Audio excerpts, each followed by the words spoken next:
And we're continuing our interview with LuAnn Johnson, and we were in her office, and now we're overlooking the building in which her office is included.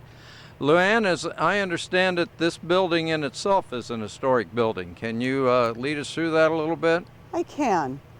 This building was built in many different phases. If you're inside, all of the interior walls are about 18 inches thick. That's because they once were exterior walls. The stone was left in place and we just added on. The corner over my right shoulder, the room with the turret, was the original building of Oak Ridge Cemetery. In the 1800s, it sat down across from the receiving vault near the bell tower. In the year 1900, when Monument Avenue became the main entrance to Oak Ridge Cemetery, a one-room basement was dug. The building was brought up here and set on that one-room basement. The front door that you see the front window that you see was originally the front door, and if you were in the room, there is a door leading to a back hallway, and that was the back door. And so the building has been kind of grown over the years in various stages? The cemetery was operated out of that one-room office until 1947. At that time, the rest of what appears to be the front of the building was added. It's all one large room. For many years, when you walked in the front door, there was a very large, tall counter there. And people would stand at that counter and do business, and it didn't matter if you had just lost the most important person in your life or if you were just doing some genealogy. Everyone stood in line and was served at that counter. In the 1850s, we added the vault, and the vault holds all of our paper records of all of our burials, all of our ownership, all of the information regarding the cemetery.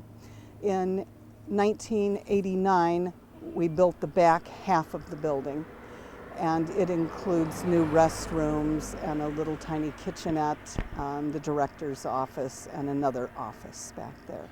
You mentioned a group this morning, and I failed to follow up. There is a board of managers. There is. Is that for making policy and these kinds of things? The board of managers has the fiduciary responsibility of Oak Ridge Cemetery. They are each appointed by the mayor. They serve for 3-year terms and can be reappointed if the mayor so chooses. Many of our board members have been with us for a number of years. And they do meet monthly and go over the finances of the cemetery. Thank you. Okay, what? 4. We're here where most visitors probably get their first glimpse of Oak Ridge Cemetery, and it's quite an impressive site. We have Lincoln's tomb in the background. We have 2 entry gates, 2 mausoleum buildings. LuAnn, can you tell us a little bit about these gates? And as I understand it, there's some future plans for these. There are. I'm not sure exactly when this set of gates was erected. In the mid-1900s is when they were erected. Bob Vose, who was an alderman for the city of Springfield, and Mr. Vose was also responsible for the beautification of Monument Avenue. Mr. Vose has gotten a state grant for $50,000 to redo the entrance of Oak Ridge Cemetery and take it back more to the way it appeared in the year 1900. That's when Monument Avenue became the main entrance of the cemetery, and there were 4 stone pillars at that time, not in the exact location where they are now, but at the corner of Oak Ridge Avenue and Monument Avenue. So at the corner of our building, right by the turret, were these stone pillars that were the entrance of Oak Ridge Cemetery. There were also wrought iron gates, not quite as large as the gates we have now. But in the mid-1900s, that was taken down, and the gates that you see now were erected.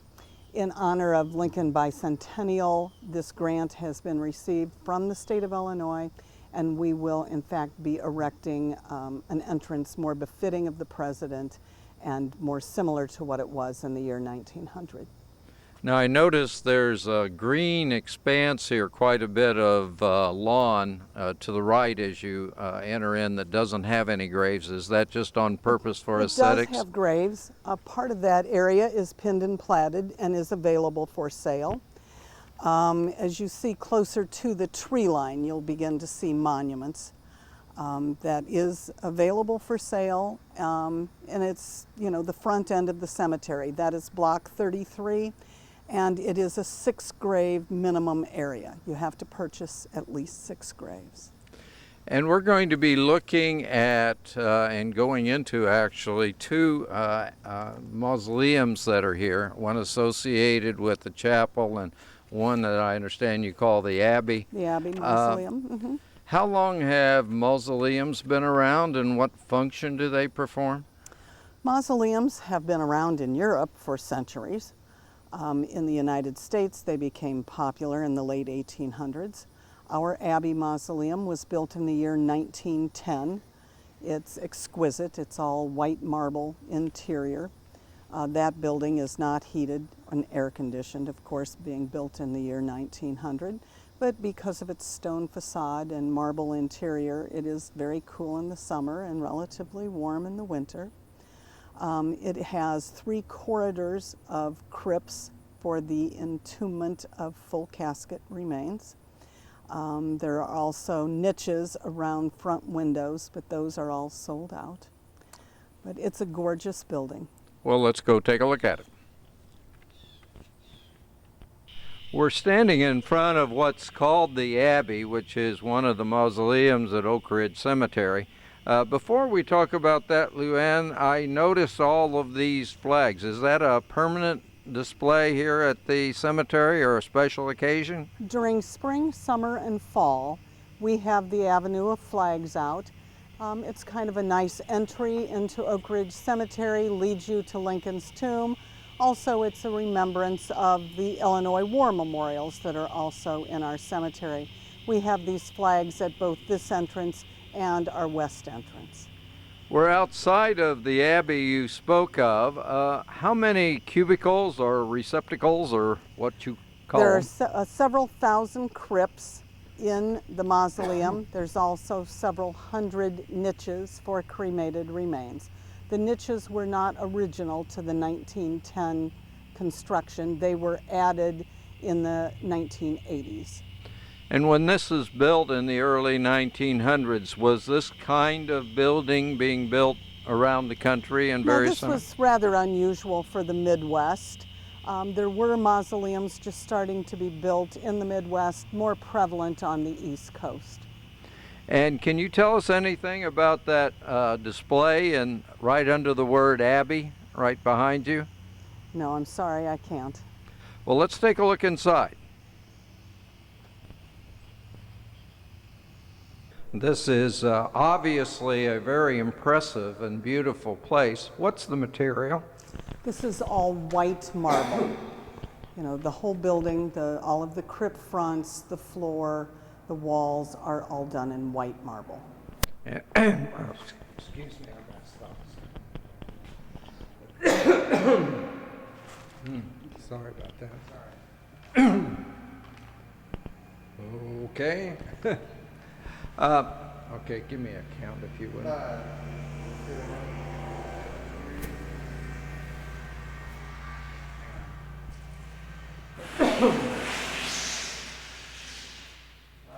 4, 3, 2, 1. Can you tell us where this marble comes from? Do you happen to know, or was No, it I'm sorry, just... I don't remember right now where the marble was quarried, but this is all done in one fashion with one kind of marble. Okay, and on the right, these 2 places, one of which has kind of a grill in front of them, are those for individuals or?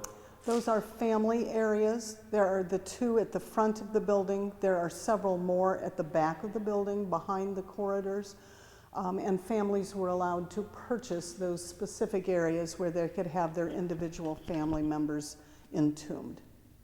Okay. And this building, is it full now, or are there No, we places? do still have place in this building. One of the reasons that we do still have room is that this was built at a time when bodies were placed in coffins. Coffins are different than today's caskets in that they were usually wooden and they were flat topped. So these crypts have enough width and length for today's caskets, but we have to be careful of the height. It does require flat topped caskets so that there is enough height variance to entomb. Some families are not used to thinking of flat top caskets, so they now choose to use the chapel mausoleum instead of the abbey. And I see there is room in here for a small, I assume the equivalent of a graveside service Committal type service, of thing. yes, they're held here. Very good. Now we'd like to go over and see a more modern mausoleum that I know the cemetery is very proud of. Yes, thank you.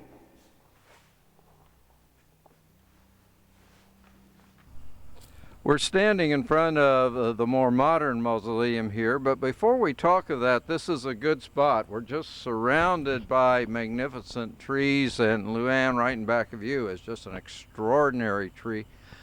Most of the trees that are the hallmark of this cemetery, have they been here since the cemetery started, or when did they arrive, or what's the story there? Obviously the very old trees are 300 and 400 years old. Those obviously were here when Oak Ridge was started, when the land was purchased and the cemetery developed. The cemetery has the distinction of having had a tree nursery. In 1988, we developed a tree nursery. It's about an acre big, and we planted historical trees.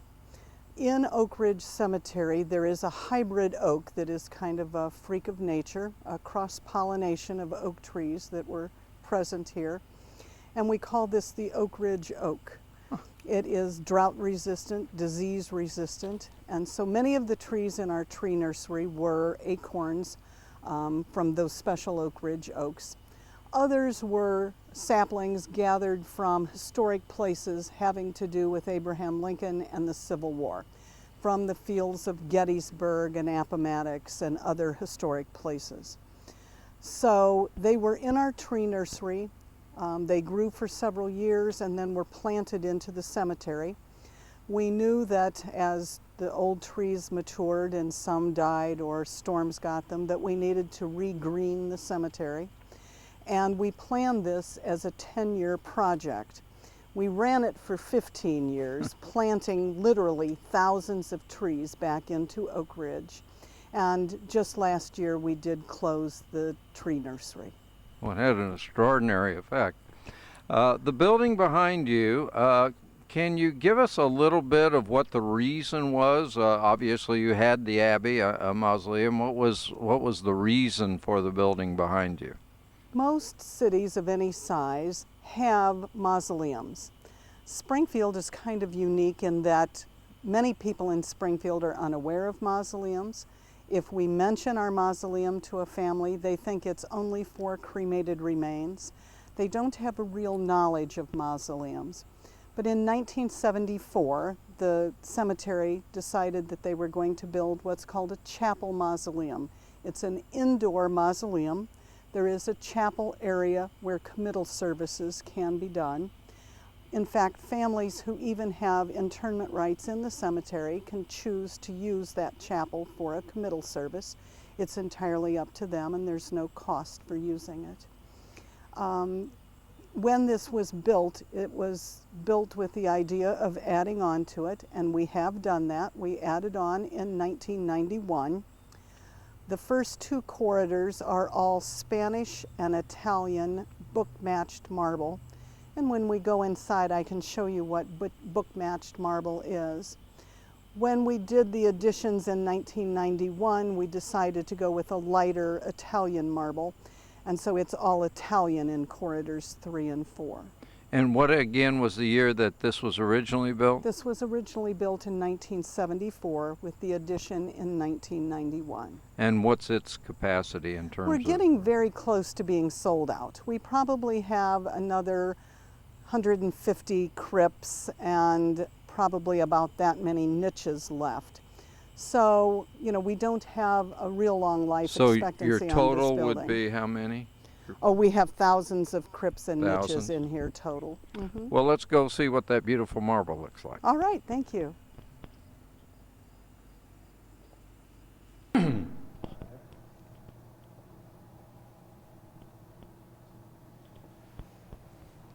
We're standing obviously in what's essentially a crossroads here. I assume, LuAnn, that the area you're in and immediately back of you is where is the chapel where the services are held? Yes, committal services are held in this area. There is a church truck on which the casket is placed and brought up this center aisle and placed in front of the stone wall. There's a pulpit off to the side where eulogies can be given and, you know, the service can be conducted. And then we have two wings, one on our left and one on our right. Is that part of the original building or part of the Yes. additions you were talking No, about? this is all part of the original building. So this was all built in 1974. And then right here Are the original niches. okay, those Yes. are the original niches, and For those cremated are for remains. urns essentially. Cremated remains, for yes. cremated remains, and those also are part of the original building. That is correct. And can you tell us anything about the magnificent wood in here? What kind of wood is that, or? I'm sorry, I don't know about the Okay. wood that was put in And this then building. stained glass, obviously. The stained up glass at the- was added in 1991 when we did the addition. There was a different glass up there. It was colors of the 70s, kind of scream 70s. And so we replaced not only the windows at the end of the corridors, but this glass up here at the time that we did the addition in 1991. Okay, let's go back and take a look at the what you call book-matched marble. All right. And this is the addition we were talking about, and I know there's a special kind of marble in this that just looks magnificent. What is this, LuAnn? This is Italian marble, and this entire wall, this entire expanse was quarried at one time. The sheet of marble was taken into a factory, it was polished, and it was cut. You'll see that the veining runs top to bottom, left to right. It is in place in this corridor is exactly as it was in the quarry. It's called book-matched marble. All of the veining runs exactly as it did. I see in all of these new things that you built, I assume you have budget situations like we all do, but your intent really is to build it with as good and lasting a quality as you can accomplish, I assume. Definitely. I mean, this mausoleum is built to last forever. Yes, I mean, it is very, very sturdily built. In fact, when we did this corridor in 1991, we were very conscious of earthquakes and the New Madryn Fault. This corridor is built to withstand a California earthquake.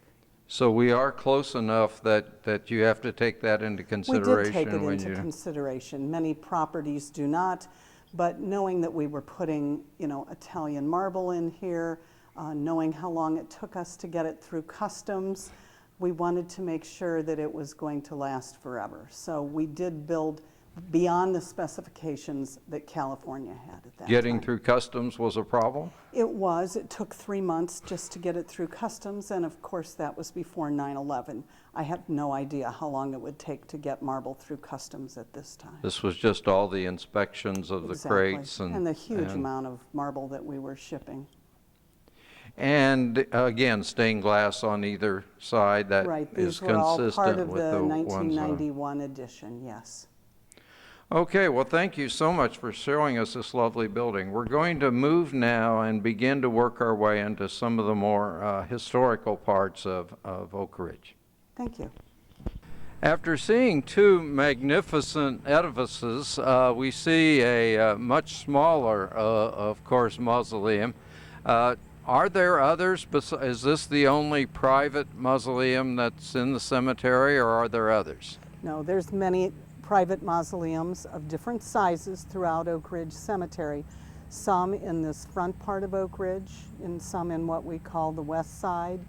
They're kind of all over the cemetery, but they are built by families for that particular family. They are individual mausoleums. This one, I believe, is for 6 entombments. And would that still be possible today if someone had the means to By all do means, that kind of we thing? do have special areas set aside where we would entertain the idea of having individual mausoleums. Okay, in the background we can see some Corinthian columns. Let's go up a little bit and we'll take a closer look at those and see how that is situated by Lincoln's tomb as well. As I mentioned, we're situated just a little bit with some magnificent Corinthian columns, and I assume that's an individual family decided to put that up as a memorial?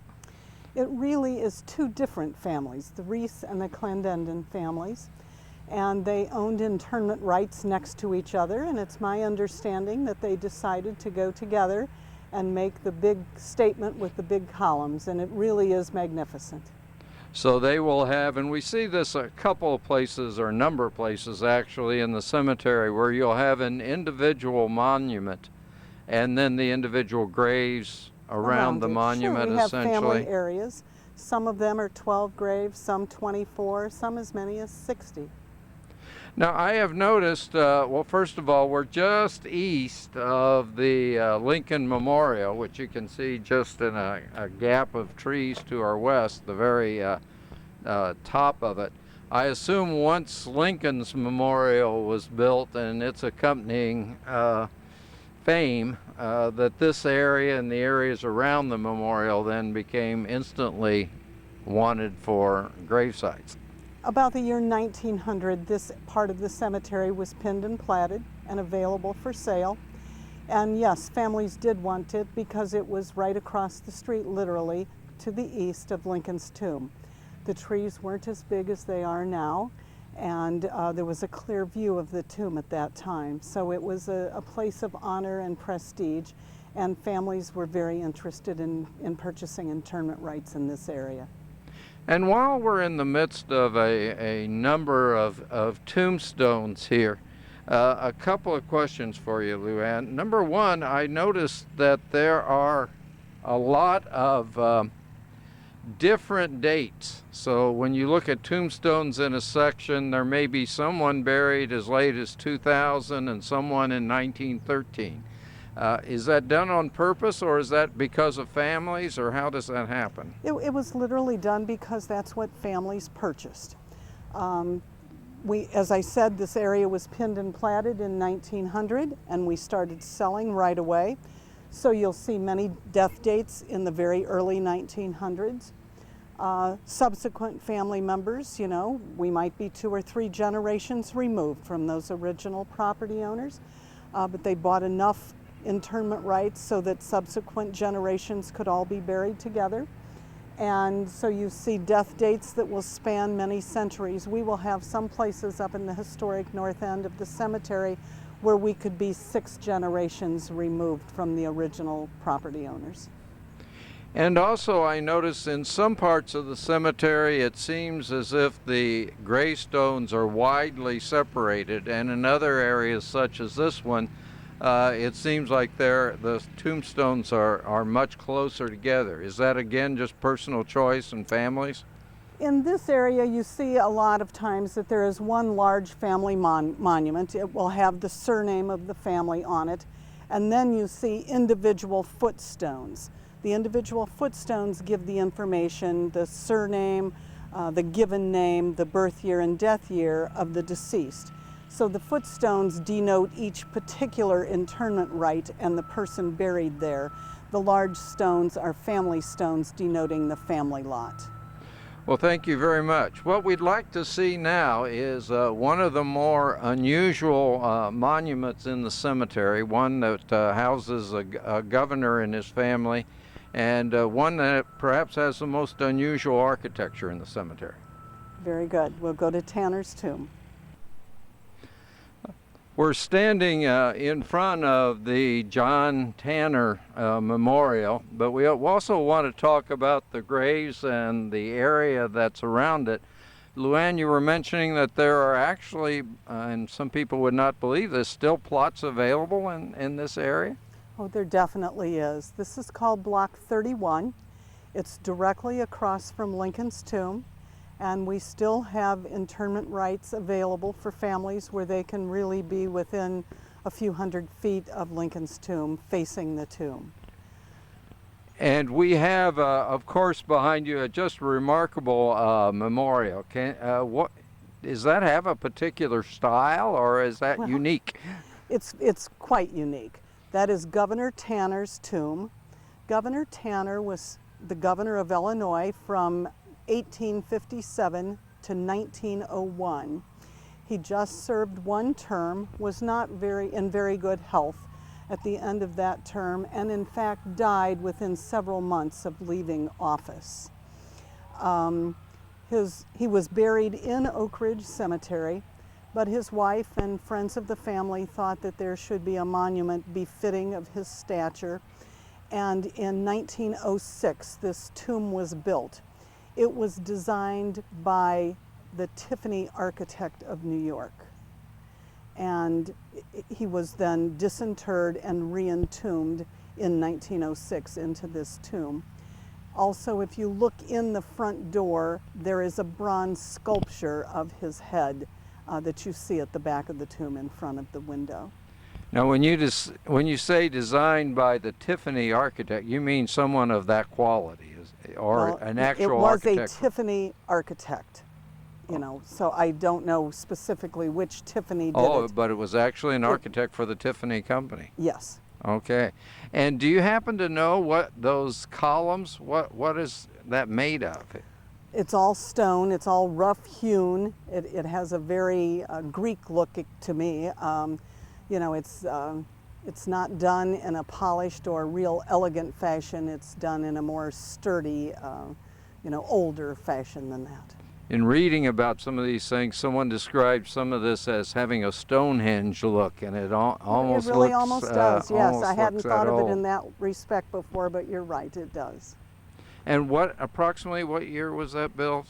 It was built in 1906. It was built here in Block 31. This is a 12 grave minimum area. It's intended that each family have a large family stone of their choosing. There's all different styles of stones in Block 31. And then each individual internment rite is marked by a footstone or headstone. While we're here, most headstones today are made what, of granite or Granite that or material? bronze, yes. Back in the early 1900s, it was all essentially Limestone stone. and sandstone, yes. And it, you know, they kind of erode over time, and you don't see the carvings as well after, you know, a century or so.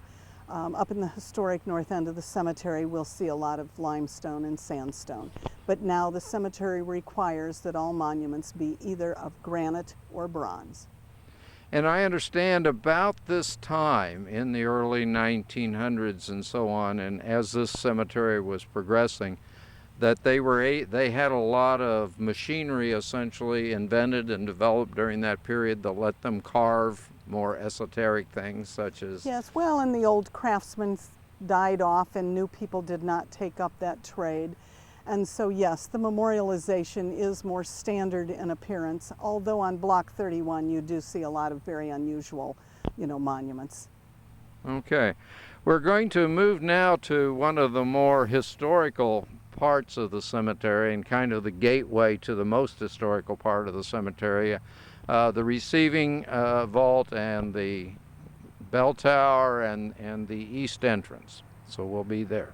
Thank you.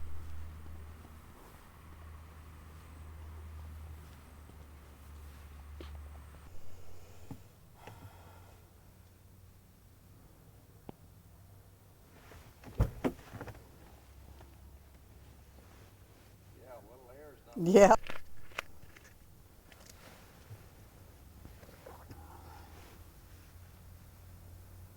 We're standing in front of now one of the most historical parts. We're right underneath at the bottom of the hill from Lincoln's tomb itself.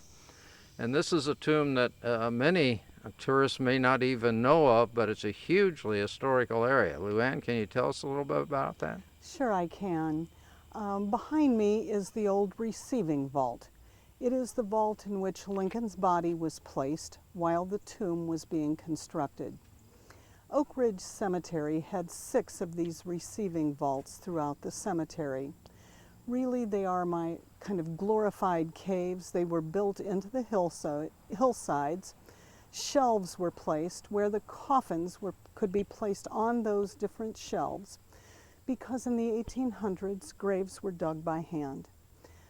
In the middle of winter, when the ground was frozen, there were times when it was not possible to open the graves. So the coffins would be placed on those shelves, and then in the springtime, when the ground thawed, the burials could be completed. When President Lincoln was assassinated and Mary Todd Lincoln wanted him buried at Oak Ridge, they decided to use this receiving vault to place the casket of both the president and Willie, their young son, who had died in Washington, D.C. Willie's body had been disentombed and brought back on the funeral train with Abraham's. Because this area was so open and in such close proximity to the gates of the cemetery, which was the east gates, the walk-in gates that we now have, it was decided that this was a nice area where they could have the committal ceremony. There were bands present, there were eulogists present, and thousands of the community were here to pay their final respect to the fallen president. This is one of 6 different receiving vaults that the cemetery had, but after the president's body was placed here, this particular receiving vault was not used ever again. So before the use by Abraham Lincoln and his other family, this had just been a normal receiving vault that had been used routinely by various people. That is correct. But out of respect for the president, it was not used after that.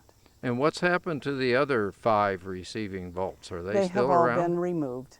Yes. That function is now totally the funeral home. With the equipment that we have today, there's never a time when we cannot complete a burial. Oak Ridge Cemetery has never missed a burial. Even with all of the snowstorms that we've had and everything, we've always been available. And this receiving vault is part of that gift that was made to the state and That's is administered? That's correct. This whole hillside was given to the state of Illinois by Oak Ridge Cemetery. It encompasses the 12 acres of Lincoln's tomb. Okay, we're now going to look at the bell tower and the place where you would have probably come into Oak Ridge Cemetery in 1850, 60, and immediately following that.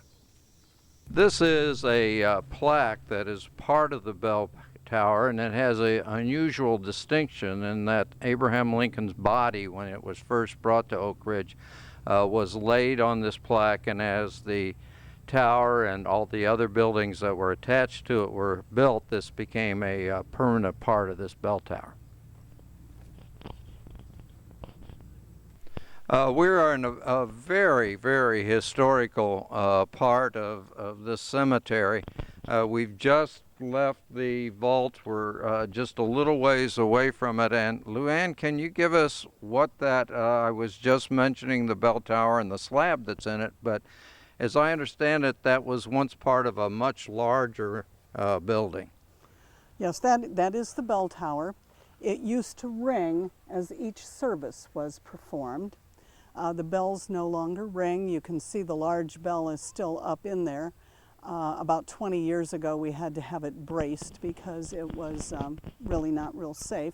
We had to have architects and engineers come out and make it more structurally sound. But the big bell is still in there. This area has seen many different changes. Back in the 1800s, there were 2 big ponds adjacent to the bell tower, and it was really a very beautiful setting. People would come here and have picnics and visit their loved ones at Oak Ridge. Then over the decades, they became conscious of the danger that the ponds could impose and the fact that they were unattended. And so at that time, they decided to fill them in, and magnolias were planted. And this was always called the Magnolia Field after that throughout the 1900s. About 5 years ago, maple blight affected all of the magnolia trees, and we lost every one of them in this area down here. So now it's an open field. Eventually, part of our long-range plan is for there to be garden mausoleums in this entire area. So that's something that we will see in the years to come. And just over your right shoulder is a structure with some flowers in it. Can you tell us what that's about, or what it was? What that was a drinking fountain. The streetcar line ended right about in that area, and people would get off of the streetcar and have a drink of water and have a picnic in this area. So it's just, it was a drinking fountain, now it's a flower garden. And immediately behind us is perhaps one of the most historical parts of Oak Ridge Cemetery. What's that gate about, and what was its purpose? That was the original gate of Oak Ridge Cemetery. It was always called the 3rd Street Gate, but with enhanced 911, we now call that street 1st Street. So those of us who've been at Oak Ridge for decades are never quite sure what to call that, if it's the 3rd Street Gate or the 1st Street Gate or the walk-in gate. But that was the original entrance of Oak Ridge Cemetery. The wall was there, and the streetcar line came over that wall, and people could disembark in this area. This was the end of the streetcar line at that time. So people came by streetcar, walking in through and that. And horse and buggy and Horse horses and yes, all So- modes of transportation, yes. And then we're going to go up in just a few minutes up that hill. And as I understand it, if you were coming before the advent of Lincoln's tomb, if you were coming to the cemetery, it would be up that hill that normally you would go to the graves themselves? Correct. Yes, that was the first entrance up to the historic north end of the cemetery. There's now 2 others. But yes, that's the east entrance, and that takes us up to, well, block 15, but also at the far corner is block 1, the original part of Oak Ridge Cemetery. Well, let's go to block 1 and see what that looks like. All right. We're standing in a very interesting area of the cemetery for a lot of reasons. Number one, can we talk a little history, LuAnn? Isn't this one of the oldest parts of the cemetery? Yes, we're standing right now on block 1, and block 1 has many different sections. All of the area behind me and to the right, and then behind the camera, all of those areas are considered block 1. These, of course, you'll remember were all laid out by the Springfield architect William Sides. This was done in straight rows, in a grid-like section. Over my right shoulder, you'll see there's an area back a ways towards the fence where you don't see much memorialization. There was a city area and a county area in there, and it was provided for the indigent, where the residents of the city were buried in one area, residents of the county in another. It was for those whose families could not afford burial. Other parts of Block 1 were purchased by families, and you can look around and see all the magnificent stones, some of them being hand carved, some of them tall obelisks, some in varying shapes and designs that are very unique. The old stones that you see that are difficult to read are of sandstone or limestone. Over the 150 years of their existence in Oak Ridge Cemetery, the weather has eroded them a little bit, making it difficult to actually read all of the information. That's why now we require that the memorialization be of granite or bronze.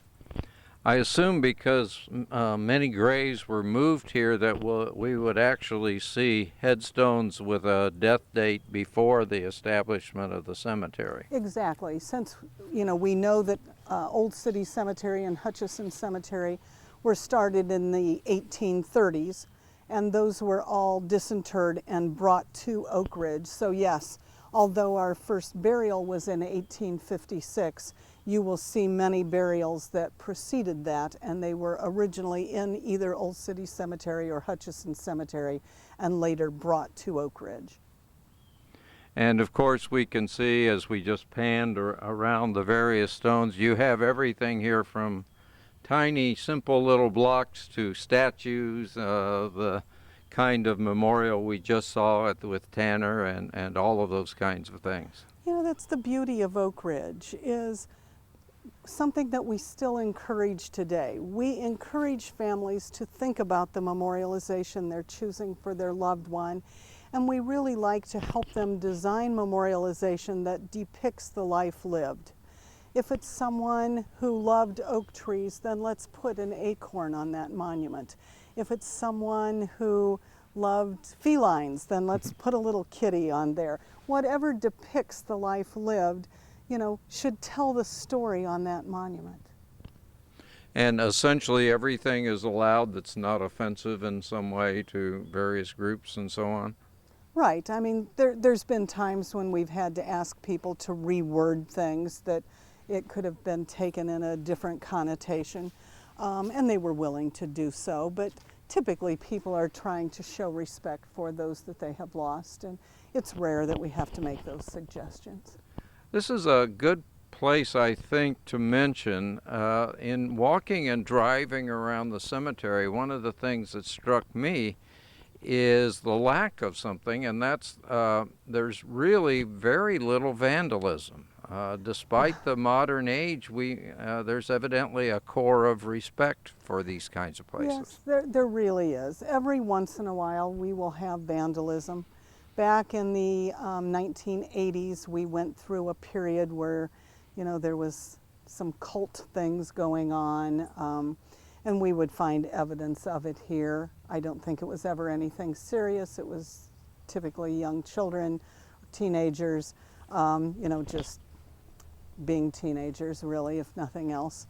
So we are lucky in that we don't have vandalism. A few years ago, we did have people come in the cemetery and try to push down some of the old spires, and you just hate to see them damaged like that.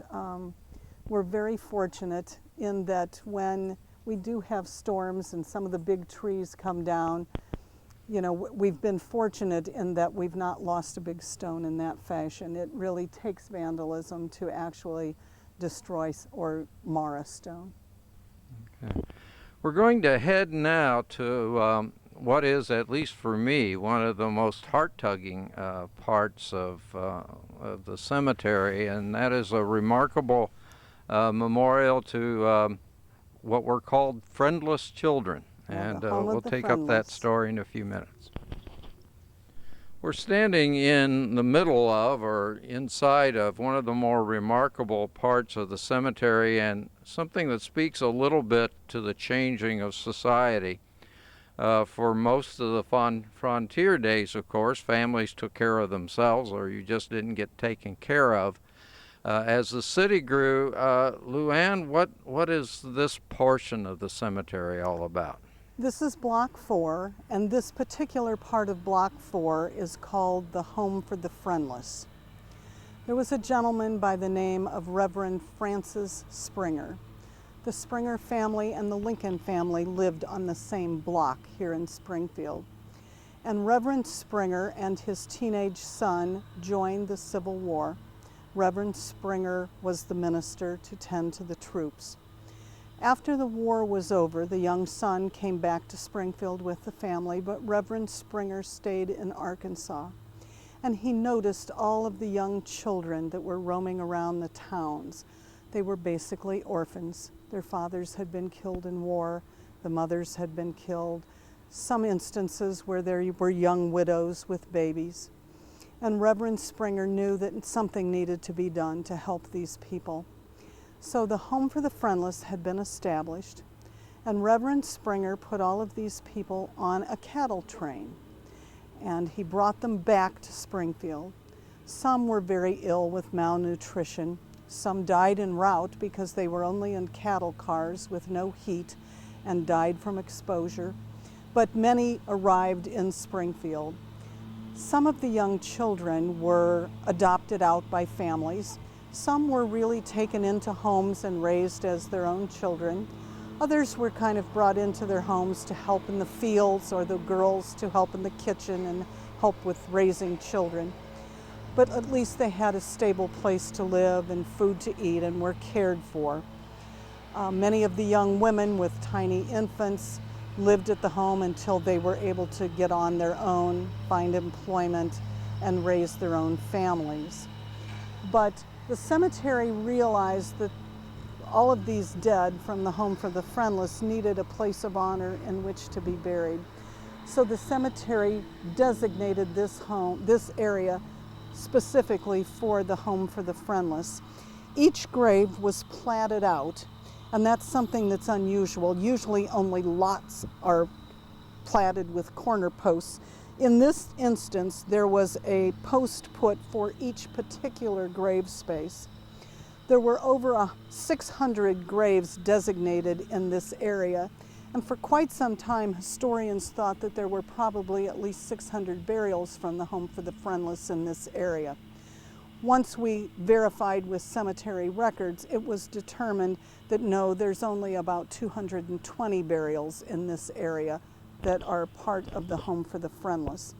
But as part of the cemetery's 150th anniversary several years ago, we wanted to do something to honor this area.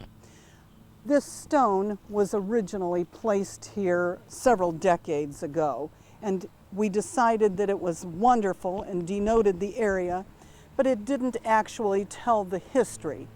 So as part of this project, we put a bronze plaque on the back that kind of tells the basic history of the Home for the Friendless, the children and young widows that were brought here, and the fact that some of them have this as a final resting place.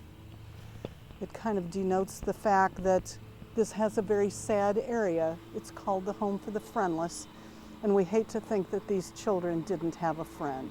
They may not have had a family, but surely they had a friend. And then back at this wall that's been built? Yes, that was another part of our 150th anniversary. We built this stone wall because most of these little graves here are unmarked, and we felt that they deserve the honor of having their names recognized. There are a few stones in this area, but they're very few and far between. So we built this stone wall, put the antique bench and urns here. It's a place of reflection, a place of prayer. And on the arms of this magnificent stone wall are 6 bronze plaques, and it has the names of those people who are buried here who were part of the Home for the Friendless.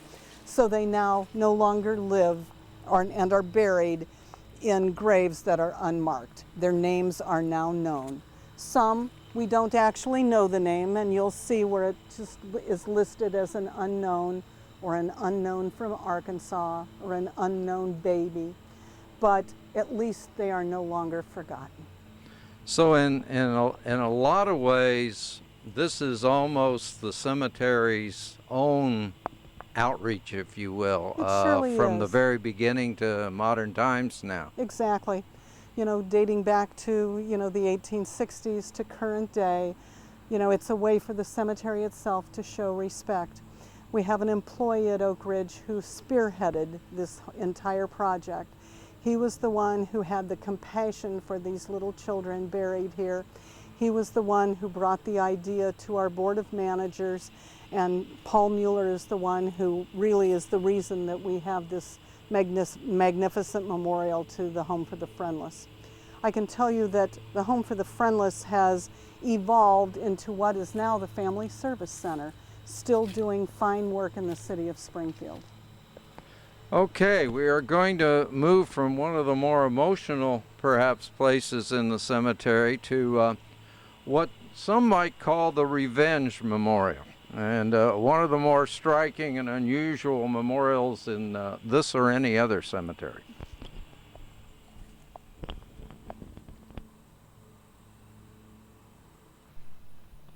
If you were to ask someone who had the second tallest memorial in Oak Ridge, short, of course, of Abraham Lincoln's memorial, most people wouldn't know, and if you told them it was Maddie Rayburn, they still wouldn't know who you were talking about.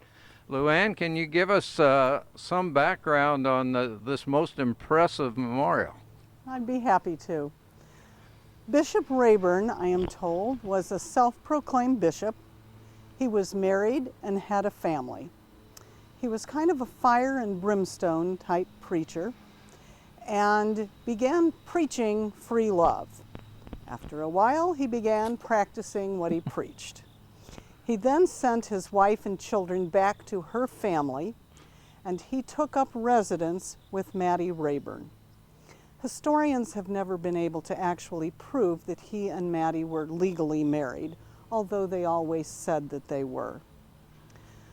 Before he took up residence with Maddie, when he was with his wife, they were really very much part of the inner social circle of Springfield.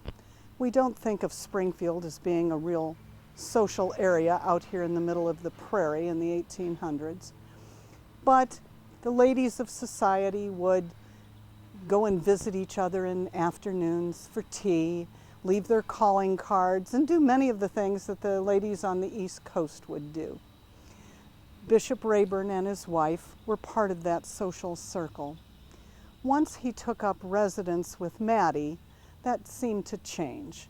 The socialites weren't real fond of the lifestyle and the fact that he and Maddie were residing together. One of the times when they had gone to Europe and came back, they were really rather shunned by the social community of Springfield. At that point, Bishop Rayburn moved his congregation out northeast of Springfield, more in the area that Riverton is now. And he started another church there and lived there with Maddie until her death. At the time of Maddie's death, he purchased this very large area in the center of Block 7 and had this magnificent marble stone erected with a statue of Maddie at the top. And the reason he did this was so that you could never again look down your nose at Maddie. But as I understand it, he himself, I noticed the tombstone right in back of you, Maddie S. Rayburn, but he himself is not buried here? He is not buried here. After Maddie's death, Bishop Rayburn went to Ireland. He did marry there. They had a young daughter, and shortly after the birth of that young daughter, that wife and daughter went to New York City, never to return to Ireland. The story goes that Bishop Rayburn did in fact remain in Ireland, did die in Ireland, and is buried in Ireland in a pauper's grave. But Maddie, the love of his life, is at Oak Ridge Cemetery. And would it be accurate to say that we're standing now in more or less the heart of the historical part of this cemetery, not far Yes. from graves of contemporaries and friends and people who were in Lincoln's life? Yes, very much so. In fact, Block 10 is behind us.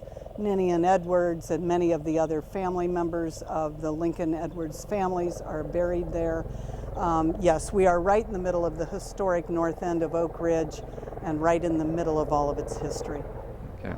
So we were speaking, LuAnn, that behind you essentially is an area that has many of Lincoln's contemporaries? Yes, I mean this whole part of the cemetery does, but behind me is Block 10, past Block 7, and that is where Ninian Edwards and all of the Edwards family are buried. Many of the contemporaries of Lincoln are buried in that area, as well as in other parts up here, Blocks 7, 8, all around us are many of the people from Lincoln's era, people of prominence at that time.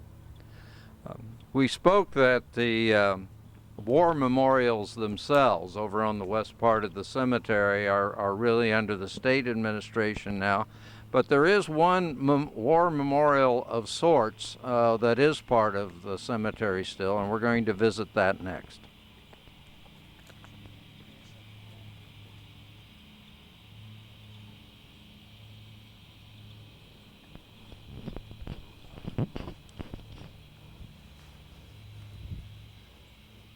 We're doing Civil War or GAR? GAR Okay. is what I thought. Okay.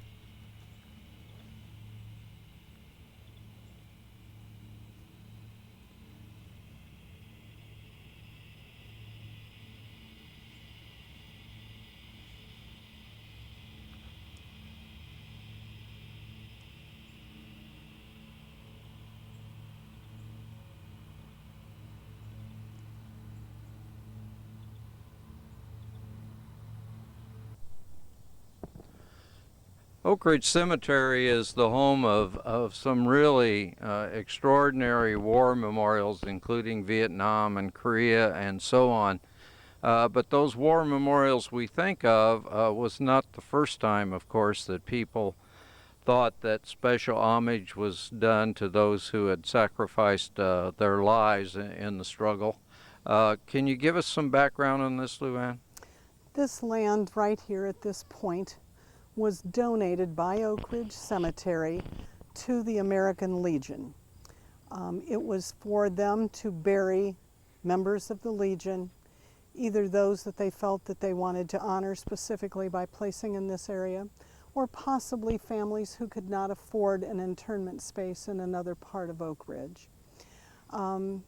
Most of this area has not been used for decades, although within the last few years we have done several burials at the request of the American Legion.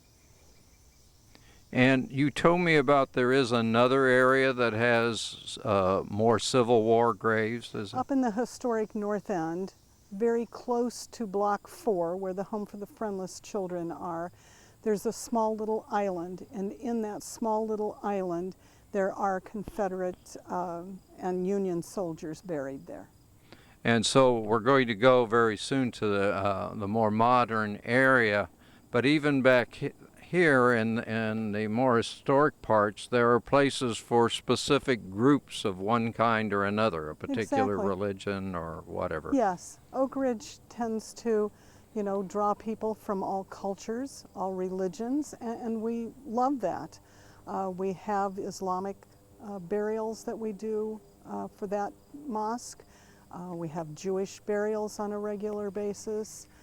The Greek Orthodox, there was a Lutheran section that's been sold out very long ago. There's a Masonic section. So yes, Oak Ridge does have specific places for those of that membership or faith. We're going to conclude our tour by going from Civil War history and take a look at one of the areas that kind of marks the future of Oak Ridge Cemetery. When you think of Oak Ridge Cemetery, of course you think of history and you think of Lincoln and bygone days, and we've talked about that. But as we've also talked, Oak Ridge is a modern cemetery with future plans and very active. LuAnn, we're at a site which is one of the newer parts of the cemetery. Can you give us some idea of what's going to be here at the cemetery? Yes, we're standing, and behind me you see Block 50. It's the newest block that we opened for upright memorialization. There's still plenty of choices for families in that area. Behind 50 is 51, another upright section, and then to the west of 50 is 49. We call them all by numbers. They do have names that the families know, but none of us working at Oak Ridge even know the names of the blocks. We call them all by the numbers designated by them. Where I am standing, and then to the right, is garden areas. These are areas that were put in the 1940s. There was a movement in this country in the 1940s, kind of when the Second World War was over, to establish what was called garden cemeteries. As you go around the country, you'll see that many even have garden in their name, Garden of Valhalla, Garden of Memories. And they were flush cemeteries, all of the memorialization being flat with the ground. And that kind of came after the Second World War. As all of the soldiers came home, it didn't matter if they were colonels and generals or if they were the PFC, all were treated with the same respect and the same dignity for having served their country. Those that died, the same. By having flush garden areas, every life lived was given the same respect. There wasn't a small marker next to a very large marker. So garden areas were very popular in the late 1940s and the 1950s. And Oak Ridge, of course, was 100 years old at that time. But we did develop many garden sections.